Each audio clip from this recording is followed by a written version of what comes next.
I'm Bambi McCullough, and I'm CEO of Chrysalis Partners, and I'm the chair of today's conference. It's my distinct honor to welcome each of you to the 4th Annual Greater Houston Conference for Women. Our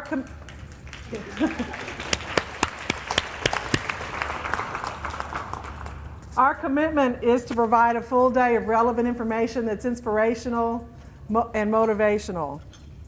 And I think that you'll be really delighted. We have a huge group of keynote speakers from all over the world today, and we're going to actually spend most of our time in this room, and those that are in Houston traffic will be here with us shortly. But today is for you, and just because you're here lets me know that you're up to something. I'm not sure if you watched Oprah Sunday night. Any of you watched Oprah Sunday night? But she gave some amazing statistics on women that I thought were appropriate to share just how far we've come. In fact, I actually didn't realize some of those things. In 1962 was the first Boston Marathon, and women were not allowed to participate. It wasn't until 1972 that a woman got to participate in the Boston Marathon. I was in high school at that time, and I had no idea. I was just unconscious to it. Now, in the 60s, the classifieds were divided into 2 sections. There was one section for men and one section for women. The section for women had 4 possibilities: nursing, teaching, secretarial, or flight attendant, and that was it. That was it. Now, up until 1974, I graduated from high school in 1975. I had no idea this was going on. If you wanted a credit card, like if you wanted your own credit card, up until 1974, you either have to have your husband or your father co-sign for you. Did you know that? Yeah, there wasn't even a conversation about gender discrimination. It just wasn't even, it was how it was. You know, my husband was showing me a clip the other night of Leave It to Beaver. You ever watch Leave It to Beaver? Of course, we had the school called, and they wanted to talk about Beaver's performance. And Mrs. Cleaver answered the phone. And she said, well, hold on, let me get Mr. Cleaver.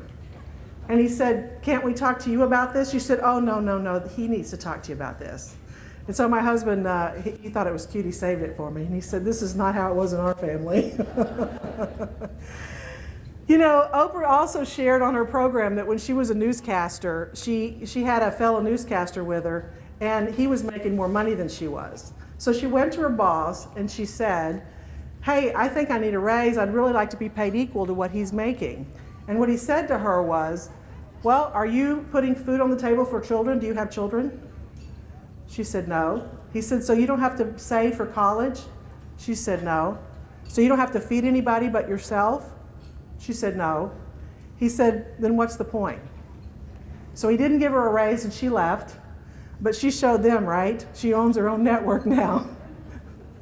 So today, many of you run marathons and you run your own companies. And you've done amazing, you've invented things. You sit on leadership teams of Fortune 500 companies. You hold elected offices and are editors of major business newspapers. We've come a long way. You've accomplished a lot. And we're going to hear from many of those successful women today. Our wish, my wish, is that you come away inspired, not to be it all, because we can't be it all, but to pick one thing, the one thing that you will take on. The one thing that'll make a difference in your home or your community or your company. And I encourage you as well to, spend time visiting with each other. I've seen some friends I haven't seen in a long time. I'm so excited. People that I haven't seen in 20 years today. And there are a lot of great women in this room, so I encourage you to connect. The good thing about spending a lot of our time in this room is that you'll have time to get to know the women at your table, unlike many of our conferences in the past. I also encourage you to check out our exhibitors. We've got some great exhibitors out there. They've got some really cool stuff and exciting things to offer. And so at breaks, there'll be opportunities to do that. As well as many of our keynote speakers are authors, and their books are for sale. Right after their speech, they'll be signing books in the back out here. So if you will, if you want to get a book signed, that's a good opportunity to do that. And you really don't want to miss the Microsoft moment at the mic. So this afternoon, towards the end of the day, you're going to hear the sales pitches for 3 finalists for our contest we created newly this year. And what they're going to do is do a business pitch for their company. And we're going to provide coaching for them on the spot for feedback on how they can really pump up their message. And I know they've been working on it since the contest. And then we'll end with the announcement of the winner. So you don't want to miss that this afternoon. It is our commitment, it is my commitment, that you leave the conference excited about what the future holds for you and what about the future holds for women. And you know, I give these statistics on women, and I don't want you to think this is we've got men versus women conversation, because really what this is about is excellence. When you're excellent, it really doesn't matter what gender you are. It really doesn't matter. People are looking for excellence. And I think that many of you, many of us, have shown that it really is excellent. It has nothing to do with our gender. This is our time, though. This is our time. It's your time. And so I encourage you to really take on the rest of this year like it's your time. It's my time and it's your time. And there's an opportunity for us to make a difference. Now, I'm going to turn it over to Shern-Min Chow. I'm proud to announce she's going to be the MC for this morning. Shern-Min, if you don't know, I know you all know who she is. She's the 4 p.m. news co-anchor for KHOU Channel 11, and she's the recipient of several industry awards. Her honors include in the past the Houston Press Club, the Texas Associated Press, and she's earned an Emmy.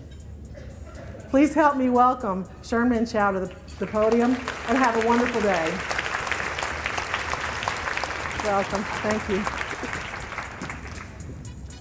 Well, I'm several Emmys shy of Oprah, so.